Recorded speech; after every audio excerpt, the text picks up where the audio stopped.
जय हिंद साथियों। इस वीडियो में हम लास्ट 6 मंथ्स का साइंस एंड टेक्नोलॉजी का करंट अफेयर देखने वाले हैं। ये क्लास 3 है, 2 क्लास ऑलरेडी आ चुकी हैं, तो आप उनको जाकर के देखें। और ये है, अच्छे से आपको सुनना है, समझना है। साइंस एंड टेक्नोलॉजी यानी कि विज्ञान और प्रौद्योगिकी। विज्ञान और प्रौद्योगिकी में वे सारी खोजें, वे सारे आविष्कार आते हैं जो विज्ञान से संबंधित होते हैं। जैसे कोई भी सुपर कंप्यूटर बनाया जाता है, कोई भी सैटेलाइट हो गई, कोई भी मिसाइल हो गई, या अन्य डीआरडीओ और इसरो द्वारा, सीडेक द्वारा जो भी खोजें की जाती हैं, उनको हम साइंस एंड टेक्नोलॉजी में रखते हैं। तो हम स्टार्ट करते हैं। सभी एग्जाम के लिए वेरी वेरी इंपॉर्टेंट सेशन है, चाहे आप सेना का एग्जाम दो जिसमें साइंस एंड टेक्नोलॉजी आती है, चाहे आप अदर एग्जाम दो। स्टार्ट करते हैं वीडियो। हाल ही में इंट्राकॉर्टिकल विजुअल प्रोस्थेटिक, जिसे हम ICVP कहते हैं, आर्टिफिशियल विजुअल से संबंधित एक इंस्ट्रूमेंट की खोज कर ली गई है। हाल ही में इंट्राकॉर्टिकल विजुअल प्रोस्थेटिक आर्टिफिशियल विजुअल से संबंधित एक इंस्ट्रूमेंट की खोज कर ली गई है। तो आप यहाँ पर देख सकते हैं, आपको विजुअल यानी कि विजन से संबंधित ही इसकी पता चल रहा है। देखते हैं ये क्या है। सक्सेसफुली इम्प्लीमेंट भी कर दिया गया है इन द फर्स्ट पार्टिसिपेंट। ये है क्या? The system is set to have the potential to restore partial vision to people who have lost their I side.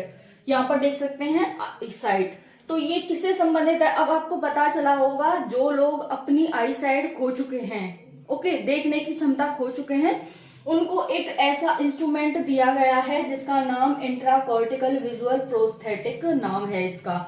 इसका क्या होगा कि हमारे सर के पीछे लगा दिया जाएगा और उससे जो रेटिना पर इमेज पड़ेगी और फिर व्यक्ति को दिखने लग जाएगा। तो ये इस तरह का इंस्ट्रूमेंट है, काफी अच्छा है। यहाँ पर देख सकते हैं, ICVP is an implant that bypasses the retina and optic nerves to connect directly to the brain visual context. Okay, तो आपको समझ आ गया कि ये एक तरह का एक इंस्ट्रूमेंट है। जिन लोगों को नहीं दिखता है उनको देखने के लिए इसे काम में लिया जाएगा, पीछे लगा दिया जाएगा, उससे रेटिना पर इसकी इमेज पड़ेगी और फिर व्यक्ति को दिखने लग जाएगा। तो काफी इंपॉर्टेंट हो जाता है कि हाल ही में इंट्राकॉर्टिकल विजुअल प्रोस्थेटिक आर्टिफिशियल विजुअल से संबंधित एक इंस्ट्रूमेंट की खोज कर ली गई है। ये सक्सेसफुली इम्प्लीमेंट भी कर दिया गया है फर्स्ट पार्टिसिपेंट में। अब नेक्स्ट क्वेश्चन है, भारत का पहला स्वदेशी रूप से विकसित ड्रेजर विकसित कर लिया गया है। भारत का पहला स्वदेशी रूप से ड्रेजर विकसित कर लिया गया है, यानी कि भारत ने स्वदेशी रूप से किया है, भारत में ही किया गया है। यहाँ पर देख सकते हैं अब ये ड्रेजर क्या होता है। Is a boat which is fitted with a special machine that is used to increase the size of harbours, rivers, canals like JCB। देखो, ये ड्रेजर क्या होता है? JCB टाइप का होता है। हमें किसी भी कैनाल को, किसी भी रबर को चौड़ी करनी है, लंबा करना है, तो उसमें से मिट्टी काटने के काम में आता है, इसी को ड्रेजर कहा जाता है। ओके, लेकिन ये JCB नहीं है, JCB की तरह ही होता है ड्रेजर। आपको समझ आ गया होगा कि ये एक तरह की बोट है जो विच is fitted with the special machine, जो स्पेशल मशीन के साथ फिट हो जाती है और फिर ये किसी भी रिवर के साइज को, किसी भी हार्बर्स के साइज को, किसी भी कैनाल के साइज को इंक्रीज करने के काम आती है। मेड बाय, किसके द्वारा बनाया गया ये पहला ड्रेजर स्वदेशी रूप से? कोचीन शिपयार्ड लिमिटेड के द्वारा इसे बनाया गया है। इतना क्लियर हो गया।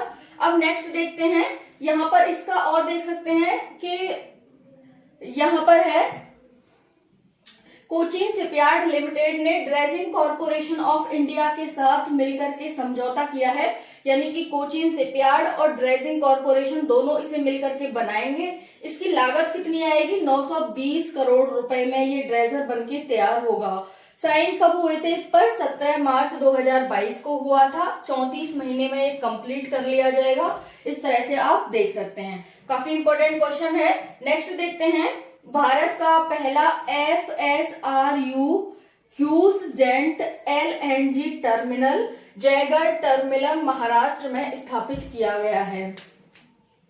तो यहाँ पर ये क्या कह रहा है? भारत का FSRU की फुल फॉर्म देखते हैं, floating storage and regasification unit. Floating का मतलब फ्लोट करती हुई, पानी पर तैरती हुई स्टोर करेगी पानी पर तैरती हुई storage and regasification unit, gas को स्टोर करेगी और उसका रीगैसिफिकेशन करेगी। एक ऐसी बोट है FSRU जिसका नाम क्या है, ह्यूजेंट। LNG terminal Jaigarh terminal Maharashtra में स्थापित किया गया है, महाराष्ट्र के रत्नागिरी जिले में। आपको पता चल गया होगा अब इसका मतलब क्या है। FSRU एक टर्मिनल स्थापित किया गया है। FSRU का मतलब वही है जो LNG को स्टोर करेगा और उसका रीगैसिफिकेशन करेगा। काफी इंपॉर्टेंट है, अभी हम इसके बारे में नॉलेज गेन करेंगे। इसकी फुल फॉर्म क्या हो गई, floating storage and regasification unit, Jaigarh में स्थापित किया गया है। जयगढ़ टर्मिनल की कुछ खासियत देख लेते हैं। It is the first deep water port 24/7 operational private port in Maharashtra. Jaigarh terminal Maharashtra में स्थित है। ये एक प्राइवेट पोर्ट है, डीप वाटर पोर्ट है, पहला भारत का डीप वाटर पोर्ट है जो 24/7 ऑपरेशन में रहता है, यानी कि 24/7 ये काम करता रहता है। जयगढ़ टर्मिनल के बारे में देख लिया हमने, ये देख लिया FSRU क्या है, ये एक इसका नाम ह्यूजेंट है और ये एक floating storage and regasification unit होती है। अब ये कब इस पर साइन किए गए थे, भारत का पहला 8 अप्रैल 2021 को ये स्थापित किया गया था।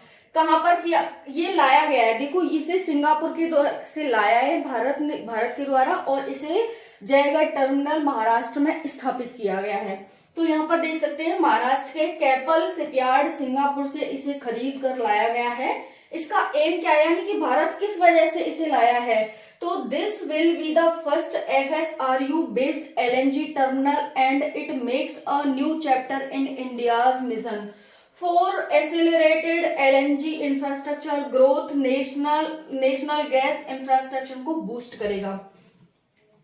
यहाँ समझते हैं, ये फर्स्ट है FSRU भारत का जो कि LNG टर्मिनल बेस्ड है और ये भारत के इतिहास में पहली बार है कि भारत के पास कोई FSRU हुआ है। देखो इसमें क्या होगा, जब भी कोई भी लड़ाई होती है भारत की अन्य देश के साथ या फिर भारत के जो सैनिक हैं वो गश्त करते हैं पानी में, तो उन्हें क्या होता है, गैस LNG, यहाँ पर LNG को देख सकते हैं liquid natural gas, liquefied natural gas है इसका फुल फॉर्म, ये गैस है। तो जब भी हम गैस को एक जगह से दूसरी जगह ले जाते हैं तो उसमें लीकेज की बहुत सारी समस्याएं होती हैं। यहाँ पर देख सकते हैं जब भी हम LNG को परिवहन करते हैं एक जगह से दूसरी जगह, तो थोड़ी सी भी असावधानी होने पर जीवन तथा ईंधन का नुकसान हो सकता है, इसीलिए ये काफी ज्यादा सिक्योर है, इसीलिए इसे सिंगापुर से लाया गया है। अब ये क्या करेगा, यहाँ पर ये भर के ले जाएगा, जैसे मान लो भारत के किसी भी पोर्ट से इसने गैस भर ली, वहां पर एक इसमें स्टोरेज सिस्टम होगा जहां पर गैस भरी जाएगी, वो उसे टाइम पे गर्म करता रहेगा। ज्यादा गर्म भी गैस के लिए हानिकारक है और ज्यादा ठंडा होना भी इन्वायरमेंट का हानिकारक है। तो ये गैस को टाइम पर गर्म करता रहेगा, टाइम पर ठंडा करता रहेगा, जिससे कि लीकेज की समस्या और जो भी असावधानी होती है, मानव दुर्घटना हो सकती है, वो सारी समस्याओं से इसे निजात पाया जा सकता है। ओके, तो आपको समझ आ गया होगा कि भारत का पहला FSRU ह्यूजेंट जिसका नाम है LNG terminal Jaigarh terminal Maharashtra में स्थापित किया गया है। जयगढ़ टर्मिनल की क्या क्या विशेषताएं हमने यहाँ पर देख लिया। It is the first deep water port, पहला डीप वाटर पोर्ट है भारत का, 24/7 ऑपरेशन में रहता है और प्राइवेट पोर्ट है। फिर हमने यहाँ पर देखा ये कब लाया गया था, तो 8 अप्रैल 2021 को लाया गया था। कैपल शिपयार्ड सिंगापुर से खरीद कर लाया गया है।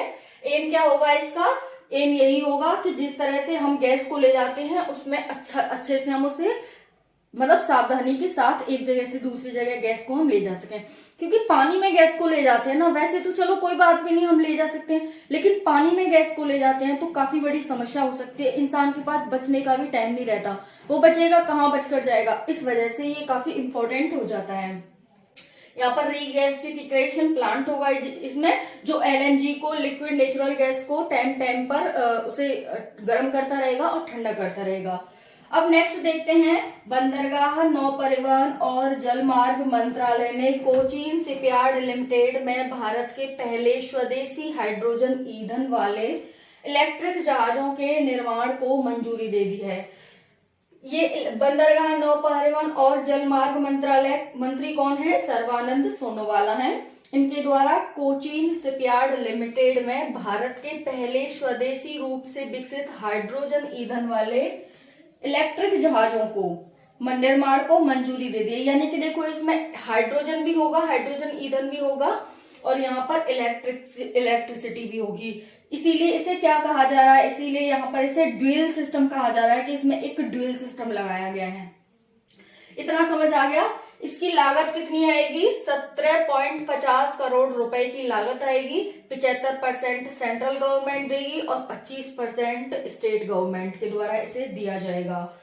देखो ये इलेक्ट्रिक जहाज और हाइड्रोजन ईंधन से चलेगा। इसके क्या क्या लाभ होंगे, ग्रीन एनर्जी होती है, इलेक्ट्रिक हो या फिर हाइड्रोजन हो, ग्रीन एनर्जी होती है, लो कॉस्ट। हालांकि इलेक्ट्रिक में तो काफी ज्यादा प्रदूषण निकलता है, लेकिन हाइड्रोजन ईंधन है वो बिल्कुल ही जीरो एमिशन CO2 होता है, उसमें कोई भी CO2 का एमिशन नहीं होता है। तो यहाँ ग्रीन एनर्जी है, ये लो कॉस्ट आती है क्योंकि हाइड्रोजन हमारे एनवायरमेंट में बहुत ज्यादा पहले से ही उपस्थित है, तो हम उसको ही रिस्टोर करके उसका ही उपयोग कर सकते हैं।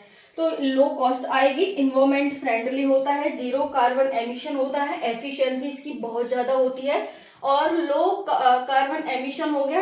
Bharat low carbon emission target को भी अचीव कर सकेगा। तो ये पर्यावरण को देखते हुए, हेल्थ को देखते हुए, कॉस्ट को देखते हुए, भारत बहुत ज्यादा पैसा अपने डीजल वगैरह आयात पर खर्च करता है। तो हम जब इलेक्ट्रिसिटी हाइड्रोजन की तरफ शिफ्ट हो जाएंगे तो उसमें कमी आएगी और उस पैसे को हम कहीं दूसरी जगह लगा सकते हैं। तो काफी अच्छा है। बंदरगाह, नौ परिवहन और जल मार्ग मंत्रालय ने कोचीन शिपयार्ड लिमिटेड में भारत के पहले स्वदेशी हाइड्रोजन ईंधन वाले इलेक्ट्रिक जहाजों के निर्माण को मंजूरी दे दी है। स्वदेशी हैं, हाइड्रोजन ईंधन वाले हैं, लागत इसकी इतनी है, सेंटर और स्टेट गवर्नमेंट इतना देंगी, इसके फायदे क्या क्या होंगे ये सब है। अब नेक्स्ट है MV रामप्रसाद बिस्मिल विशैल भारत की सबसे लंबी विशैल बन गई है। MV रामप्रसाद बिस्मिल विशैल भारत की सबसे लंबी विशैल बन गई है। यहाँ पर देखते हैं इसके बारे में। इसका काम क्या होता है विशैल का, कार्गो को ले जाने में, कार्गो ले जाने वाले वाहन होते हैं विशैल। अब देखते हैं यहाँ पर ये 90 मीटर लंबी है ये वाली विशैल और 26 मीटर चौड़ी है। हल्दिया श्यामा प्रकाश मुखर्जी पोर्ट से पांडु पोर्ट जो कि गुवाहाटी में है तक ये चलाया गया। अभी ब्रह्मपुत्र नदी पर सेल करने के लिए इसे स्थापित किया गया है, यानी कि भारत इसे एक्सपोर्ट करना चाहता है अन्य देशों को। तो कौन सा बन गया है, MV रामप्रसाद बिस्मिल भारत की सबसे लंबी विशैल बन गई है जो कि कार्गो वगैरह को ले जाती है एक जगह से दूसरी जगह। तो हमने यहाँ पर देख लिया श्यामा प्रसाद मुखर्जी पोर्ट पश्चिम बंगाल में है और ये पांडु पोर्ट गुवाहाटी असम में है। तो इसका मतलब क्या हो गया कि हमने ये पश्चिम बंगाल से असम के बीच में चला करके दिखाई और ब्रह्मपुत्र नदी पर इसकी सेल भी लगी हुई है कि जो भी देश खरीद मतलब चला के दिखा जाएगी। अब ये विशैल है तो घर में तो चला के दिखाई नहीं जाएगी, पानी में ही चला के दिखाई जाएगी और कोई भी इसे खरीदने आएगा तो वो इस पर एक्सपेरिमेंट तो करेगा ना कि भाई हाँ चलती है, कैसे चलती है, क्या होता है वो सब। तो इसीलिए ब्रह्मपुत्र नदी पर इसकी सेल भी लगी है। अब नेक्स्ट देखते हैं पश्चिम मध्य रेलवे ने नवदूत नामक एक बैटरी चालित दोहरे मोड वाले लोकोमोटिव विकसित किया है। पश्चिम मध्य रेलवे ने, पता है आपको भारत के 18-19 जोन हैं रेलवे के, तो पश्चिम मध्य रेलवे ने नवदूत नामक एक बैटरी चालित, नाम क्या हो गया, नवदूत नामक एक बैटरी चालित दोहरे मोड वाला लोकोमोटिव विकसित किया है। लोकोमोटिव का अर्थ क्या होता है, लोकोमोटिव एक रेल इंजन है जो रेल की गति को ऊर्जा प्रदान करता है। ये भाप इंजन व स्वचालित इंजन के बीच अंतर करने के लिए इसका उपयोग किया जाता है। तो लोकोमोटिव इंजन क्या होता है आप यहां पर देख सकते हैं, यहां पर देख सकते हैं लोकोमोटिव का मतलब क्या होता है। ये ऐसा इंजन होता है जो रेल की गति को ऊर्जा प्रदान करता है। भाप इंजन व स्वचालित इंजन के बीच अंतर करने के लिए इसका उपयोग किया जाता है रेलों में। तो रेल में इसका उपयोग किया गया है जिसका नाम नवदूत है। इस बैटरी चालित दोहरे मोड वाले लोकोमोटिव का नाम नवदूत है। दोहरा मोड है, दोहरा मोड का मतलब क्या होता है, ये बैटरी से भी चलेगा और इलेक्ट्रिसिटी से भी चलेगा। बैटरी आपको पता है, बैटरी जैसे बैटरी काफी टाइप की होती है जिसमें हमें केमिकल्स का उपयोग करना होता है और वहीं पर इलेक्ट्रिसिटी को भी हम सौर ऊर्जा से भी प्रोड्यूस कर सकते हैं। पेट्रोल डीजल से भी प्रोड्यूस कर सकते हैं इलेक्ट्रिसिटी। तो इलेक्ट्रिसिटी बहुत तरह से होती है और बैटरी यहाँ पर देख सकते हैं जिसमें हम केमिकल्स वगैरह का यूज करके बनाते हैं। तो इसीलिए इसे क्या कहा जा रहा है, दोहरे मोड वाला लोकोमोटिव कहा जा रहा है। मध्य प्रदेश के जबलपुर में काम करेगा ये, इसे स्थापित किया जाएगा। कितने लीटर का होगा ये, क्योंकि ये लोकोमोटिव है, एक इंजन है, 1000 लीटर डीजल बचा सकता है ये। ओके, यहाँ पर पहली बार 1814 में इसे यूज किया गया था। तो क्या है यहाँ पर न्यूज है, पश्चिम मध्य रेलवे ने नवदूत नामक एक बैटरी चालित दोहरे मोड वाला लोकोमोटिव विकसित कर लिया है। और लोकोमोटिव एक ऐसा इंजन होता है जो रेल की गति को ऊर्जा प्रदान करता है तथा भाप इंजन व स्वचालित इंजन के बीच अंतर करने के लिए इसका उपयोग किया जाता है। इतना क्लियर हो गया। अब नेक्स्ट देखते हैं, हाल ही में इंडियन ऑयल कॉर्पोरेशन, जिसे हम IOC कहते हैं शॉर्ट में, ने खास तरह का सोलर स्टोव लॉन्च किया है।